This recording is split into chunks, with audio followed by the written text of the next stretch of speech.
नमस्कार साथियों, स्वागत है स्टेट सफर के इस एपिसोड में। मैं हूं आपके साथ जितेंद्र कुमार। साथियों, प्रधानमंत्री नरेंद्र मोदी पश्चिम बंगाल का दौरा करते हैं। उन्होंने आरामबाग से भारत देश की आम नागरिक को संबोधित करते हैं और वहीं आरामबाग से संदेश खाली को याद किया जाता है। पश्चिम बंगाल में यानी ममता बनर्जी के राज्य में संदेश खाली को याद करना, जरा आप याद कर लीजिए, ये वही प्रधानमंत्री नरेंद्र मोदी है जिन्होंने मणिपुर के मौन निकालने के लिए अविश्वास प्रस्ताव तक का सहारा विपक्ष में बैठे हुए पॉलिटिकल पार्टी को लेना पड़ा। मणिपुर मामलों पर प्रधानमंत्री नरेंद्र मोदी की जुबान नहीं खुल रही थी। मणिपुर से आने वाली तस्वीरें, महिला उत्पीड़न की घटनाएं अंतर्राष्ट्रीय स्तर पर भारत की छवि को शर्मसार कर रही थी। और प्रधानमंत्री नरेंद्र मोदी जिस पॉलिटिकल पार्टी से आते हैं, उन्हीं की पार्टी के यानी भारतीय जनता पार्टी की राज्य सरकार ने बिल्किस बानो कांड के दोषी को, सजा याफ्ता लोगों को जेल से बाहर करने का काम किया था। प्रधानमंत्री नरेंद्र मोदी की पॉलिटिकल पार्टी यानी उनकी सरकार हरियाणा में है और बार बार हरियाणा में आप देखेंगे कि कोर्ट में इस मामले पे नाराज होती है। बार बार राम रहीम, सजा याफ्ता राम रहीम, उसको पैरोल पे रिहा किया जाता है, यानी पैरोल दिया जाता है, बार बार जेल से बाहर आने का उन्हें मौका मिलता है। लेकिन वहीं प्रधानमंत्री नरेंद्र मोदी को याद क्या आता है? पश्चिम बंगाल में जाकर के संदेश खाली याद आता है। मणिपुर उन्हें याद नहीं आया, बिल्किस बानो की घटना उन्हें याद नहीं आई, राम रहीम को पैरोल पे छोड़ना, उनको रिहा करना याद नहीं आई। लेकिन याद उनको अगर आता है कुछ तो संदेश खाली, क्योंकि संदेश खाली के आरोपी का नाम होता है राम रहीम नहीं, संदेश खाली के आरोपी का नाम होता है बिल्किस बानो कांड के आरोपियों की तरह बहुसंख्यक समाज का नहीं होता, बल्कि उसका नाम एक शाहजहां शेख। इसलिए संदेश खाली उन्हें याद आता है। और संदेश खाली इस दौर में याद आने के बाद जरा उस बयान को भी आप सुनने का प्रयास कीजिएगा, जब तंज भरे अंदाज में कोरोना के दूसरी लहर के बीच लाखों की संख्या के भीड़ के सामने महिला समाज की और महिलाओं की आजादी का प्रतीक इस भारत देश के भीतर बांग्ला आत्मसम्मान का कल्चर को माना जाता है, वहां पर जाकर के ममता दीदी, ओ दीदी, अरे ओ दीदी, आप ये भाषा प्रधानमंत्री नरेंद्र मोदी के मुख से निकल रही थी। और पश्चिम बंगाल के दादा और पश्चिम बंगाल के दीदी जिस प्रकार से बंगाली अस्मिता के नाम पर एकजुट हुए, सांप्रदायिकता के नैरेटिव को तोड़ कर रख दिया और इन सबों के बीच भारतीय जनता पार्टी के चुनावी संभावनाओं को 1/4 सीटों तक सिमट करके रख दिया। उस राज्य के भीतर, पश्चिम बंगाल के भीतर, एक बार फिर से सवाल 18 लोकसभा सीटों को बचाने का है 2024 के लोकसभा चुनाव के मद्देनजर। और पिछले बार 2019 में 18 लोकसभा सीटें पश्चिम बंगाल में भारतीय जनता पार्टी जीती थी। उसमें बीजेपी के मेहनत का, चुनावी नैरेटिव का, कैलाश विजयवर्गीय का, अमित शाह का स्ट्रेटेजी का जितना बड़ा योगदान था पश्चिम बंगाल में, उससे कहीं बड़ा योगदान लेफ्ट फ्रंट के कैडर के द्वारा जमीन पे लगाया गया अघोषित नारा कि आगे राम पीछे, यानी एक बार भाजपा की एंट्री हो गई तो जो वोट टीएमसी के पास है। अब टीएमसी का जो सांगठनिक ढांचा होता है पश्चिम बंगाल में, उस सांगठनिक ढांचे के तुलना में लेफ्ट की जमीन, क्योंकि आइडियोलॉजिकल आधार पर होती है, वैचारिक आधार पे होती है, और पश्चिम बंगाल के भीतर एक बार फिर से जो है लेफ्ट पार्टी के पास ऑटोमेटिकली टीएमसी के खाते में गए हुए वोटर वापस लौट जाएंगे। ऐसा हुआ नहीं।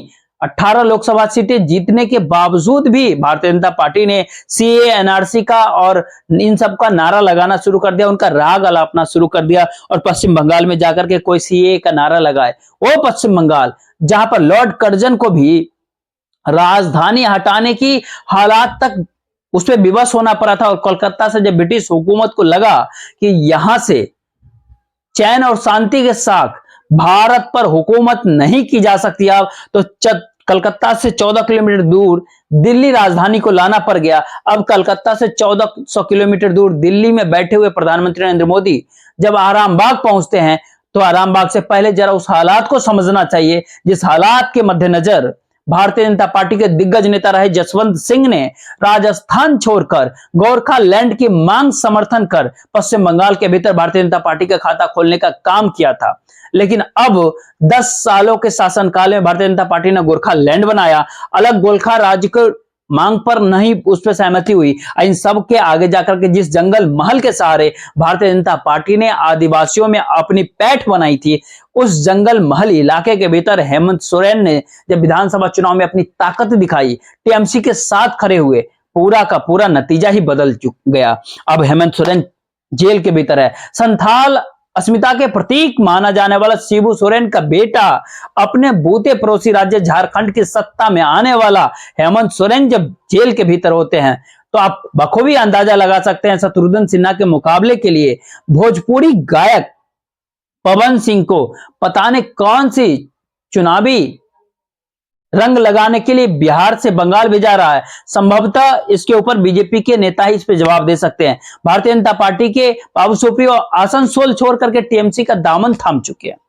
शत्रुघ्न सिन्हा भारतीय जनता पार्टी छोड़ करके कांग्रेस छोड़ करके अब टीएमसी का दामन पश्चिम बंगाल में बिहारी बाबू संसद में अब कौन सा रंग वहां पे खिलेगा, एक ऐसे दौर में जिसका मतलब कहते हैं इसका रुझान ही राजा राम मोहन राय की बात अगर करे, चाहे पश्चिम बंगाल के भीतर समाज सुधार आंदोलन की बात करे, देवेंद्र नाथ टैगोर की बात करे, रविन्द्रनाथ टैगोर की बात करे और इस्लाम साहब की बात करे, समाज सुधार यानी समानता का अधिकार, ये सारी चीजें जब बांग्ला जनमानस के बीच इस दौर में है, जिस दौर में भारतीय जनता पार्टी हिंदुस्तान की लड़ाई भी ढंग से जब इस दौर भारत की लड़ाई शुरू नहीं हुई थी, तो आप बखूबी अंदाजा लगा सकते हैं चुनावी हिंदुत्व के लिए पश्चिम बंगाल में कितनी जगह है।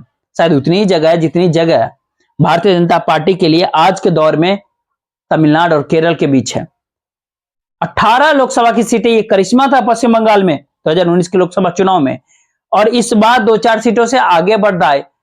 तो पश्चिम बंगाल के पर्यवेक्षक का कहना है करिश्मा के आगे बहुत बड़ा करिश्मा की बात होगी, जिसकी उम्मीद बहुत कम दिख रही है पश्चिम बंगाल में। आरामबाग से संदेश देने की नौबत क्यों आ रही है प्रधानमंत्री नरेंद्र मोदी को? तो हालात यह है, दलित नेता अघोषित रूप से इंडिया गठबंधन के अध्यक्ष के साथ ही प्रधानमंत्री पद के चेहरे के तौर पर स्थापित होते जा रहे हैं मल्लिकार्जुन खड़गे। विपक्षी गठबंधन के पीएम पद के पीएम कैंडिडेट के तौर पर स्थापित होते जा रहे हैं मल्लिकार्जुन खड़गे। मतुआ समाज, शुभेंदु अधिकारी पश्चिम बंगाल के भीतर जिस प्रकार से मेहनत कर, आरएसएस ने मेहनत कर दलितों को ममता बनर्जी और भद्रलोक के दायरे से बाहर लाने का कवायद कर दी थी। दरअसल उस भद्रलोक के साथ जब दलित प्रधानमंत्री का नैरेटिव सेट होने लगे तो न तो मतुआ समाज टिकेगा और न ही दलित समाज वहां का टिकेगा। उस हालात में बीजेपी के पास वोट कौन सा होता है? भद्रलोक करीब करीब 16-17%, अल्पसंख्यक करीब करीब 32%, 49% तो पहले से टीएमसी के साथ है। और उसके आगे बढ़कर के अगर देखेंगे तो दलित और आदिवासी चेतना पश्चिम बंगाल के भीतर वह भी पूरी तरीके से अगर खड़ी हो जाए टीएमसी के साथ, तो दलित प्रधानमंत्री के चेहरे के साथ हेमंत सोरेन की गिरफ्तारी और झारखंड और पश्चिम बंगाल के बॉर्डर से सटे इलाकों से आने वाले संथालों के दूसरे नेता, कुल्हान इलाके के नेता चंपई सोरेन के मुख्यमंत्री पद के ऊपर इंडिया गठबंधन, इंडिया अलायंस की तरफ से आसीन होने के बाद जो हालात जो हुए हैं, वो जंगल महल के साथ लोकसभा सीटें इसमें 6 बीजेपी को लगी थी। इस बार खाता खुलना करीब करीब मुश्किल सा लग रहा है। चमत्कार ही खाता खुलवा सकता है उस इलाके के भीतर। मालदा मुर्शिदाबाद में एंट्री का सवाल नहीं होता है। एंट्री का सवाल कहां के लिए भारतीय जनता पार्टी के लिए दिखता है? बीजेपी के लिए एंट्री का सवाल दिखता है गोरखालैंड और उसके आसपास के इलाका में, फिर उसके पास जंगल महल का इलाका, कोलकाता के आसपास के कुछ सवर्णवन इलाके। लेकिन उस इलाके के हालात ये होते हैं कि भारतीय जनता पार्टी के सांसद एक एक कर टीएमसी के दामन या तो थाम रहे हैं या फिर थामने जा रहे हैं या थाम चुके हैं। इसमें बीजेपी कौन सी पतवार छाम रही है पश्चिम बंगाल के भीतर? पीएम मोदी गारंटी दे रहे हैं, गारंटियों का गारंटी दे रहे हैं। पीएम मोदी लुटेरों को पैसे लौटाने की गारंटी दे रहे हैं। लेकिन पश्चिम बंगाल के अस्मिता को पीएम मोदी कहीं ना कहीं उस दौर में चैलेंज कर चुके हैं जिस दौर में दीदी ओ दीदी की बात कर रहे थे नरेंद्र मोदी, और जिस दौर में ममता बनर्जी ने बंगाली अस्मिता को इस तरह से खड़ा किया, कहते हैं ना व्हील चेयर पे कैंपेन करके खड़ा किया।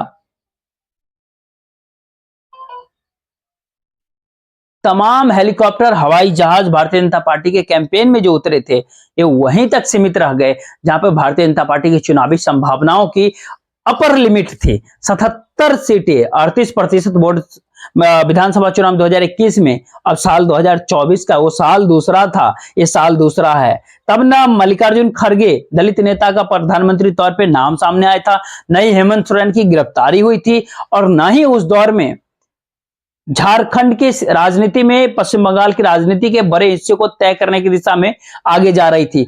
अब का हालात बांग्ला भद्रलोक, पीएम मोदी के चुनावी हिंदुत्व को, कॉरपोरेट हिंदुत्व को और कुछ खास घराने को सार्वजनिक क्षेत्रों की संपत्तियों, कभी एसेट मोनेटाइजेशन के नाम पर, कभी दूसरे मुद्दों के नाम पर सौंपे जाने की जो कवायद होती है देश में,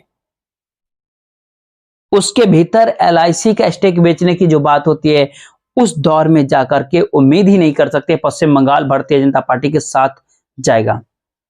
प्रशांत किशोर कुछ और कहते हैं, खाता तो खुलेगा, सीटें मिलेंगी, लेकिन जो हालात पश्चिम बंगाल के पर्यवेक्षक कहते हैं, वो उनका यही कहना है कि पश्चिम बंगाल में गिरती हुई चुनावी संभावना, वो पश्चिम बंगाल जिसमें भारतीय जनता पार्टी को 300 सीटों का स्वाद चखवा दिया, वहां की गिरती हुई चुनावी संभावना, झारखंड की गिरती हुई चुनावी संभावना, बिहार की गिरती हुई चुनावी संभावना हालात को खराब कर रही है। पश्चिम बंगाल में ममता बनर्जी एक नए नैरेटिव के साथ राजनीति को बदलने के लिए जब बेताब दिख रहे हो, तो नरेंद्र मोदी और अमित शाह की बेचैनी को आप खुद ही परख सकते हैं। देखते रहिए पश्चिम बंगाल की से संदेश देने की कवायद नरेंद्र मोदी की कितनी दूर तक फैलेगी, इसका इंतजार देश की हर नागरिक को होगा, हर जनता को होगा। मुझे दीजिए इजाजत। जय हिंद, जय भारत।